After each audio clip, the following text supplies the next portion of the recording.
Welcome to another episode of the Supy Talks podcast. Today with us, we have Jackson Versitano, Senior Director of Hospitality at Lightspeed. He's been in the trenches all across retail and hospitality tech, and today he's here in the studio with us to tell more about his experience and how he sees the market evolving in hospitality. Jackson, welcome to the studio, and please tell us more about yourself. Thanks for having me. More about myself. It's always a fun topic to talk about yourself, isn't it? I've been in the UK now for 10 years. You can probably pick up that my accent is not the strong British accent that you might imagine for a UK director, but You might have guessed, you're an Aussie. Yeah, exactly right. You might be able to pick up the slang, the terms there. As I said, I've been in the UK for 10 years now, and I entered my journey here in hospitality, which was great, and then slowly moved into a company called Vend, which was the retail product, or is still the retail product today at Lightspeed, as we were acquired by Lightspeed. So my first few years were in the retail sector and just sort of learning and applying my trade there through outbound sales, funnily enough. And over a 6-year tenure there, just growing through and getting a great understanding of the UK market. We went through a really significant process when Lightspeed acquired us, which was around the COVID time. So like a funny moment to be able to go through a restructure and a realignment in the business. But ultimately, it set up the right path for us to increase our market share and get into a great place for our UK product and for our UK presence at Lightspeed. Yeah. So now you've been through retail, and then you've also then shifted into hospitality. Yeah, that's a really interesting topic to explore on how is retail so different from hospitality when it comes to how a POS functions, how you do inventory management, how you do bookkeeping. What's the difference? The biggest differences that you've seen? There's some great ones. I think the first thing I think about in the differences between retail and hospitality is that retail is 24/7. So you have your online store and that runs 24/7. People can purchase from you at any given time. I think that is a blind factor that we have in hospitality because we're focused specifically on only being able to work within our trade windows. So you look at the hospitality sector and you think about a lunch period or any service periods that they have. We've got potentially 4 hours a day to make the money that we need to make in comparison to a retail business that runs for 24/7. So, there's some really key aspects there. And I think the most important part of all of this is, if you have a bad day in retail, that stock still sits on the shelf the next day. If you have a bad day in hospitality, all of that inventory goes in the bin and you need to start again. So you lose all the revenue that you had in place for that day. So you need to be really specific and really timely for your It's a great point. So then hospitality, you're obviously dealing with a lot of perishable items, depending on what cuisine you offer, of course. Whereas in retail, you typically have longer shelf lives. How does that then impact how you should be doing demand planning, for example, and forecasting? Like, how does that impact it? It's a really key piece to business in hospitality these days. So your efficiencies are essentially your strong point and your key target to success. So, the demand forecasting, which is a timely tool for businesses in hospitality, can be and should be used in a way to make sure that your business has longevity to it. So there is processes to our system, to our POS and our landings that we have that allow you to do this. But also, if you're working on a vast landscape, you might be looking at inventory partners to be able to give you a greater understanding of how you can continue to operate day on day, week on week, year on year. Yeah, especially when it comes to margin management, that's like something we see. There's such a big difference between retail and hospitality because in hospitality, you're typically serving a dish, and the dish consists of multiple ingredients, and each ingredient has its own cost, can be procured from multiple suppliers. Yeah. Retail is a little more simplified. You've got one item, and you sell the same item typically. Sometimes there's a little transformation that happens. But hospitality business, in essence, is more like a little factory. Like every little restaurant is a factory, and you have specialized skill sets that are being employed. You have a chef, you have a waiter, whereas retail, there's a little more overlap on the skill sets. It's more about the sales process rather than the production or like the selling of recipes. So we see from our side that, when it comes to margin management, it's just a very different ballgame. And that's why like our system with Supy, what we built is creating that visibility on how you can manage your margins across every menu item, across all the ingredients that you've purchased. So that's the biggest difference that we see. But then when it comes to a point of sale, like, is it in essence very different, like how a retail item is sold, or to hospitality business, how an item is sold, or how is that different? Yeah, I think like the main things you need to look at is just for retail, it can be quite simple. Like your purchasing or your procurement process is aligned to one or two places. Whereas you think about the purchases that are required to run a hospitality business, and you think about like the types of menus that we see in the modern day, there are so many intricate details to a menu, and so many intricate details to the types of foods that you put out, the way that you operate in your menu and what they might look like. These types of details are ones that can be really scary if you get them wrong. And you need to manage those margins very, very closely. So, you look at the modern day in terms of our efficiencies and our sustainability that we try and have in businesses. Again, that's the type of thing. If you get this wrong, you could be running into a shortfall very quickly. But if you get this right, it makes your business incredibly efficient and has you as a market leader, or as a leader in your region, or any location that you might be. Yeah, that's a very interesting point.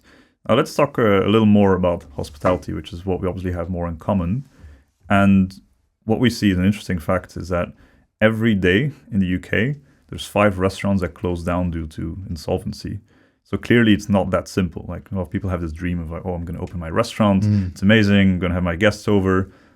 But getting it right is just very hard, especially beyond the first location. Like opening the first location, and you're a very passionate F&B entrepreneur, you're there every day. It's not to say it's easy, but it's easier because you have more control. We see often where the failure happens is when, as soon as they start scaling, that's where often groups that seemingly were doing very well suddenly have to scale down, or even obviously go bankrupt as well. Is that something you guys see as well with Lightspeed, or like what's your vision when it comes to how should you scale, and like what should an entrepreneur be looking out for if they want to scale successfully? Yeah, I think these factors change over time for sure as well. I think it's important to note that there might be 3 mainstay topics in this, but the way that you maybe set up a business 10 years ago to today is completely different. And looking forward, that is going to be the exact same thing again. So always thinking first and foremost is like the concept that you're trying to enter the market in. So entrepreneurs coming in today, and when we see all these new businesses coming in, we have the luxury of working with these customers. So we are able to see the downfalls, we're able to see the positives that come through, we're able to see businesses that start and close very quickly. And, we're not too proud to say that, but this is the reality sometimes in hospitality. But we also see the good measures in businesses that start well and are able to scale at length. And again, starting as like the concept of the business is really important.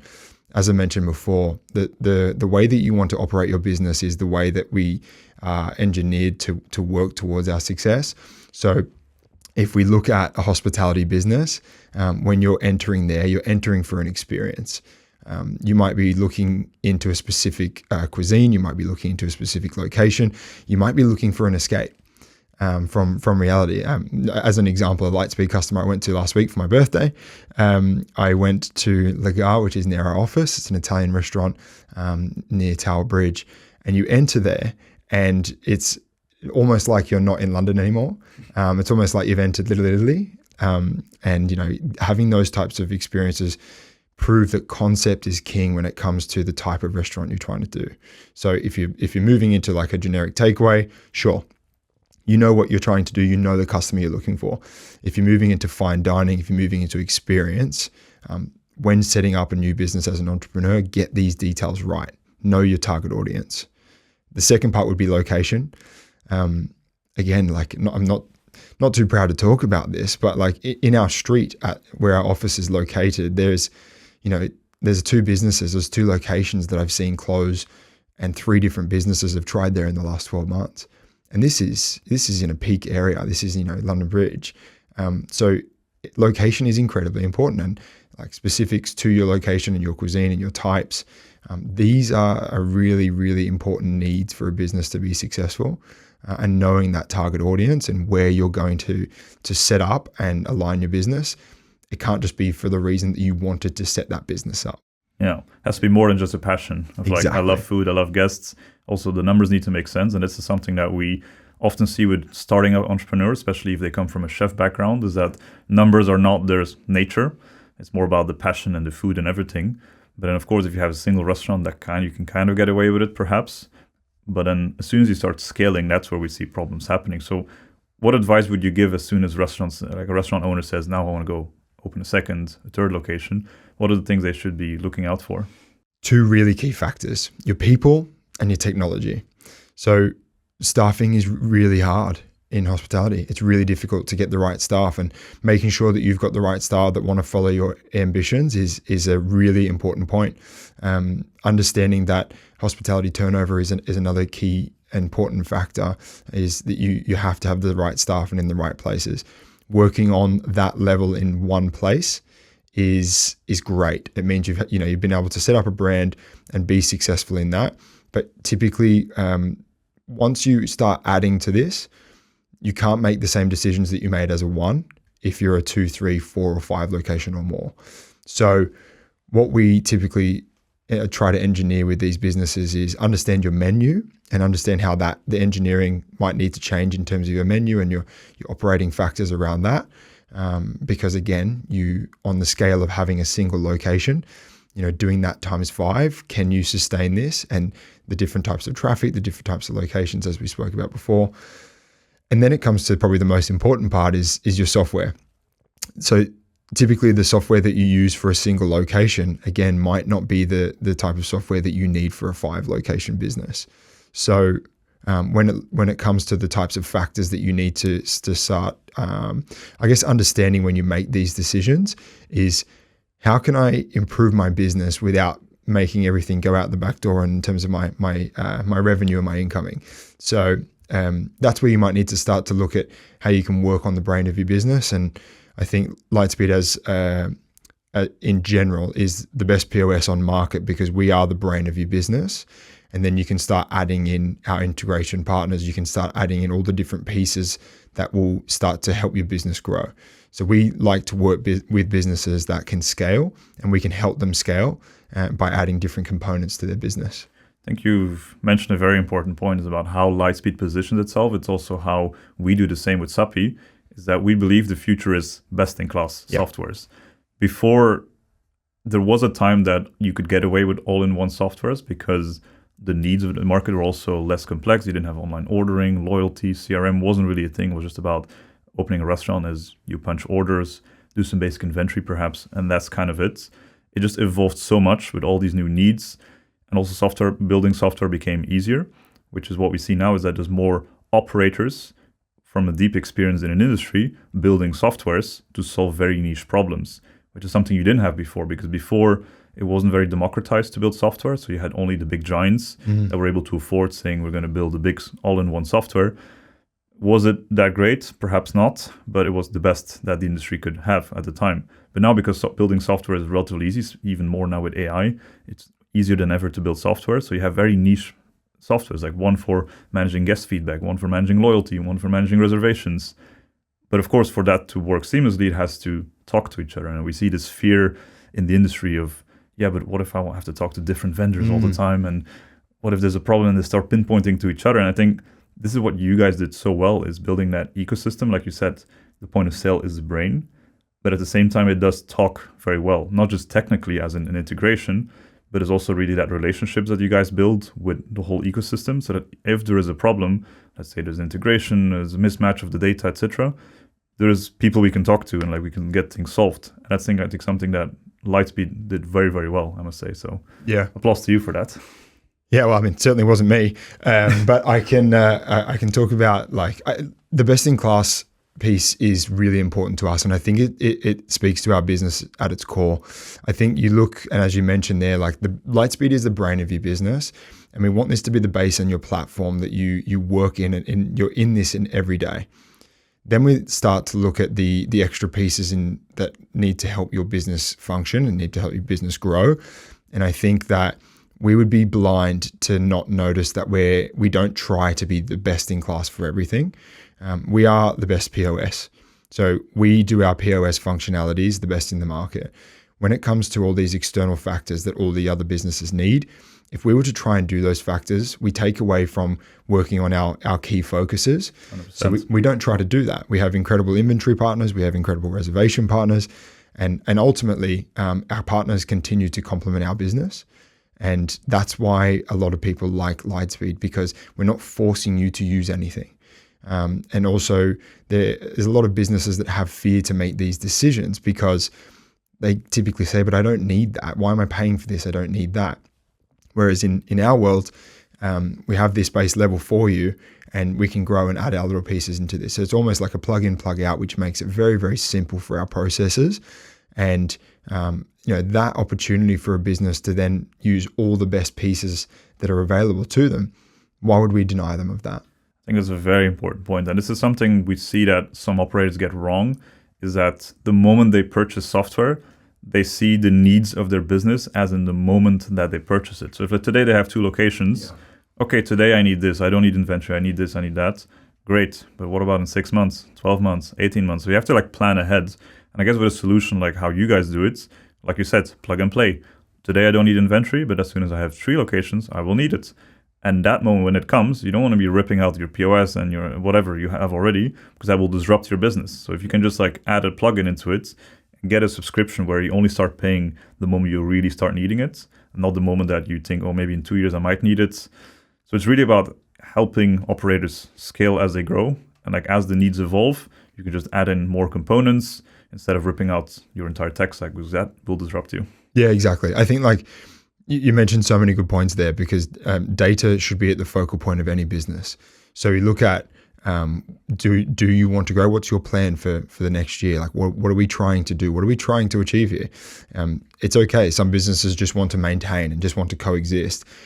But for ambitious operators, they look at okay, I want to be the best at shared menus. I want to be the best in the Indian cuisine, whatever the cuisine, whatever the type of style, whatever the fine dining, I want to move into Michelin. It's all of these processes can only come when you have the right data to be able to move forward. And if you're not looking into those technical details, you will kind of have the handbrake on your business. So really, using data is the most important thing that they need to do to analyze what's in front of them. And to be ambitious, you need to generally understand what data is going to drive your business. And it could be, again, down to things we've spoken about in terms of really intricate details around the ingredients that you're using, or it could be the concepts that you have with your business, or the market that you're trying to get into, trends that you're trying to follow. So trends are friends in our business. So we're trying to always follow through and understand why pieces of our menu can be really well. We have incredible analysis in our internal system where you can have a good understanding, knowing what consumers want and how much they're purchasing this specific item, or when they're purchasing, all these intricate details that will drive your business forward. 100%. And there's so many good examples of where a point of sale and inventory system can really work hand in hand and complement each other with data points that each of them are the master of. And what we see often with a point of sale is that obviously what is being sold at which tables, which guests, etc., because you'd also connect with guest data, for example. Our side is more about the food costs and understanding the margins and as they fluctuate as ingredient prices go up. So that's a whole ball game of its own. But what we then see, the connection between the POS and inventory, which is so beautiful to see, is, okay, how can we increase the average spend and the average profit for a table, where you can then start looking at how can we do cross-selling? Because maybe you have certain items that you sell on the menu, like a steak, that it's expensive, but also it's expensive to purchase. So the margins are actually not great. But how can we now pair this with the right wine, the right side dishes, like a portion of fries that do have better margins? So it's by knowing those profit margins in real time and as they fluctuate over time, because maybe fries get more expensive, etc., that data that we have from Supy, we connect that with what you have on Lightspeed, and that really gives you that insight of, okay, how should I be training my waiters to overall improve my bottom line? Yeah. How can I make them sell more? Not just sell more in terms of revenue, but how can we really increase the bottom line? That's the end goal eventually. It is, absolutely. And our product team do an amazing job at understanding why these things are important to business. We released Tempo, which is a new piece into our software, which also moves with the shape of your business and the style of your service. So for us to be in this day and age where we can analyze and understand that, table 37 hasn't ordered, or we haven't been to table 37 in, 20 or 30 minutes. Why are we not doing that? They need drinks, they need entrees, whatever it might be, that is something to be able to understand the flow of your business. Or, we need to slow business down. We want these people to spend a little bit more money here. The concept here is that we have slow service, right? Let's slow down. Please stop going to their table. Leave these people alone. So like things like this can be incredibly important. And they're not details that we've been thinking about. I think everything in terms of these details has always been upstairs in our brains. And now to be able to have a technology that helps you do that and gives you that understanding, it's going to vastly improve our business. 100%. And now, based on everything you're saying, there's, of course, the magic buzzword we have to drop at some point in this podcast, AI. There's so much buzz around AI, and obviously it is changing the industry for good. There's no way hiding from it. Mm-hmm. We have to somewhat embrace it. We do also feel there's a lot of unnecessary buzz around it. But I would love to hear your opinion, Jackson, on how should operators think about AI? Yeah, it's a question I get asked a lot. Even just being in like the hospitality community, I think, from my time being in the hospitality community in the last year or so, this conversation's come up at least 50 times. I think it's just something that people are really curious about. I think there's also a lot of fears around AI. I think I had a panel recently where we discussed AI with some pretty big players in the hospitality market. And we try to remove the fears, because I think if people just try to push AI into their business, they're likely going to make the wrong decision and then have a bad idea around how AI can work for your business.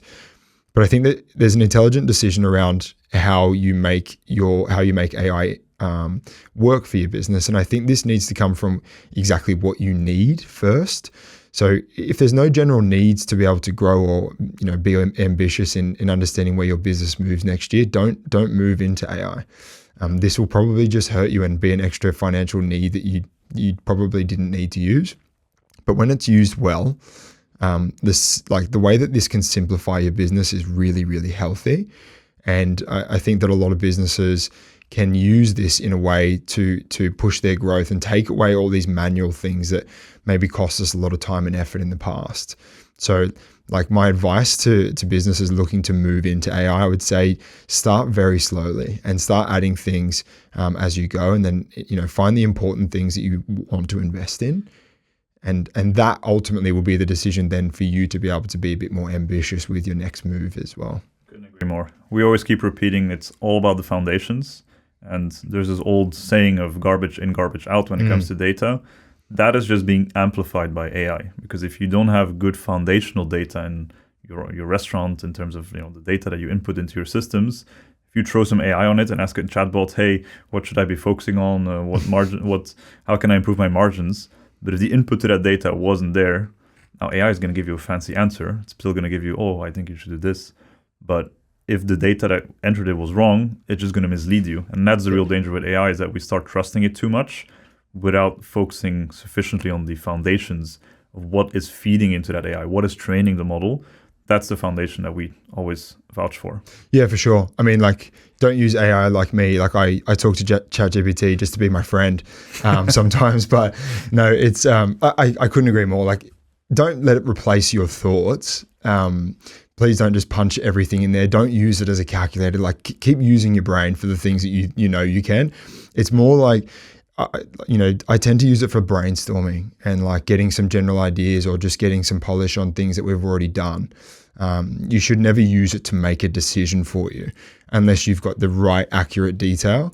And I think, again, a lot of businesses just need to analyze what they want to use it for before they make any decisions there, because you can make the wrong decision and that might cost you in your business moving forward. Yeah, 100%. Since you took over hospitality at Lightspeed, there's been some incredible positive trends. Tell us more about the strategy. Strategy is a big word. We spend a lot of time analyzing and moving into the new financial year. And I appreciate the comment. I think it's good to notice that other people are noticing our success. The focal point of our success in the last 12 months has been around our partnerships team and the partnerships that we have. To be completely transparent with you, this was not a thing on the retail side. I didn't have the opportunity. I didn't have the community that we have in hospitality partnerships. And the team that we have there, although it's a small team, we've only got 8 people there. It is also probably the largest partnerships team across point of sale, in our competitive landscape. So, and what they're able to do, the team absolutely packs a bit of punch around them. Like they're the market leaders in a number of areas, in terms of where we work and how we work and what partners we work with are very selective. We have people who have helped set up that network for many years, who's absolutely not myself. There's some amazing people before me. And Lauren, who leads my team in the UK, is also like the foundation of our group there. The team in itself are over 60% of our revenue. So what we're able to do, I think, is quite unique, and I think it's because of the great relationships that we have. And as I said, like this was something I completely underestimated before I moved over, and I think the ability to scale with this group has been incredibly impressive. They've exceeded all expectations, and it's because of the partners that we work with. And our ability to generate revenue based on relationship is something that I've never really seen before. And it's incredible, and you can probably understand that it's something that we want to push into next year and the year after. And the success that this group has had is something that's really laid the foundation for us to be successful in the UK. So, yeah, a lot of my strategy before I came in was around the group as a collective, but then with the power that we found in the first quarter of this financial year, we had to pivot that and move towards where our trends were. And obviously that was in hospitality. 100%. I can only commend how you guys built out partnerships, because the truth is, of all POS companies that we've seen out there, Lightspeed is the only one that takes partnerships as serious as you guys do. You actually make it a part of a strategy, and the numbers speak for itself. 60% of your revenue is coming from partnerships. So clearly good investment. So whoever made the call, was it you or your predecessors? Very good calls to get into that, but at least you've been growing out the team very strongly. And anyone we work with at Lightspeed is always very easy to work with. It's always been a pleasure to collaborate on existing clients. Also this, for example, it's very fun that you guys want to do this. So kudos to Lightspeed. Yeah, appreciate it. I think it's music to my ears, and I think the team would also love those reflections. I think we have some really, really amazing opportunities that we have via this group, and we've been able to travel Europe based on relativity with our partners and doing amazing things, amazing opportunities. I mentioned to you over a coffee recently, we were talking about the fact that we were able to go to the San Siro in Milan with one of our resellers who are an incredible reseller, and it also gives us the ability with these resellers to be in places that we are not able to have fully fledged teams and locations. So, our reseller partnership and our reseller network is also another one that's made us incredibly successful, because we have boots on the ground via someone who can do something that we have to do with our presence in the UK, and they're able to do it in other locations and be Lightspeed's generator there for us too. Amazing. So Jackson, the needs of hospitality operators can be quite complex. And as I said, you can't have an all-in-one software trying to solve all the needs that a restaurant may have across POS, inventory, accounting, etc. And I guess a beautiful example of a collaboration between our companies and also with another company, William Stanley, is, for example, how we work together on the Corcoran collection. Very sophisticated fine dining operator here in London, where they chose for Lightspeed for the point of sale, Supy for inventory, and then expert finance accounting with William Stanley. I think this is a beautiful example. How has that been for you? Yeah, I mean, through the connection of William Stanley, this was great. And I think the important part to note here is that they came with a lot of complexities, and I would say that there were some doubts at the beginning whether we could all connect to be able to make this happen for the operation that they need. You think about the excellence of that brand and how unique they are and how popular they are in the UK. I think you have to get these things right. So, to be able to connect with a number of different partners there, and obviously our work with yourselves, this was a situation where we turned something from being, a scary opportunity for us into something that ended up being incredibly positive, because we're able to overcome the doubts that they had around the business, but also around the hospitality industry. And there's a lot of internal factors there as well. But for visibility, it was great that we could all combine and turn that into a positive situation. And they're obviously a very happy customer today. And tell us a bit more about Lightspeed in general as a company. And is Lightspeed for everyone? Or who can work with Lightspeed? Yeah, absolutely not. I think it's important to know where we fit in the market. I'm not the type of person that would be so proud to say hey, everyone should use Lightspeed. It's just not the case. You want to look at the type of business operators that are looking to invest in their business. You want to make smart decisions with your business, then you should start looking at Lightspeed. If you want to have a base and a platform for your business, then you should look at Lightspeed. And then, by all means, ambitious operators and people that are looking to have their businesses grow, Lightspeed will grow with you and will help you grow. So that's the type of customer we look for. It can be for everyone, but it's probably not.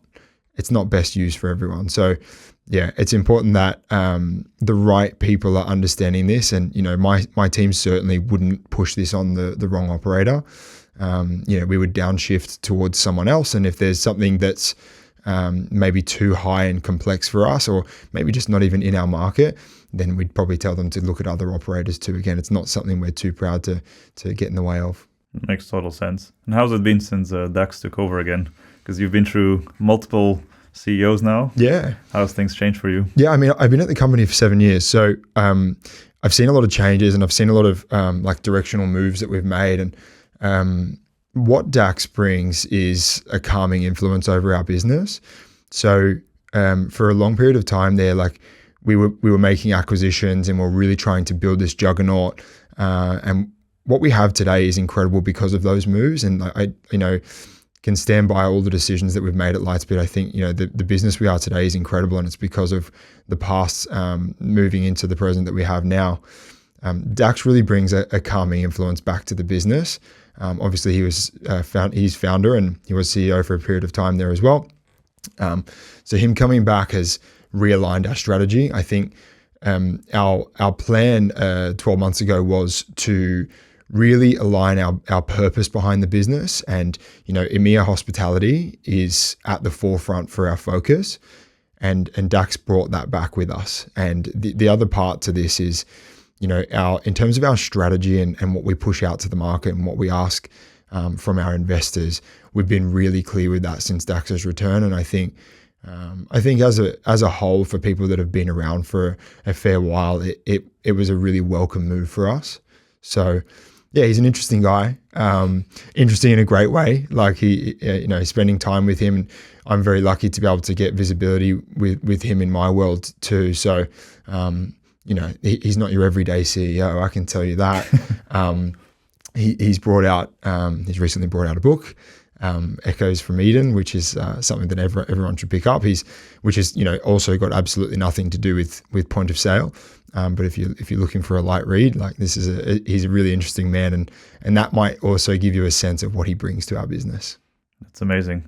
Well, Jackson, thank you so much for sharing all your insights today here with us in the studio, and hope to see you again. Awesome. Thank you very much.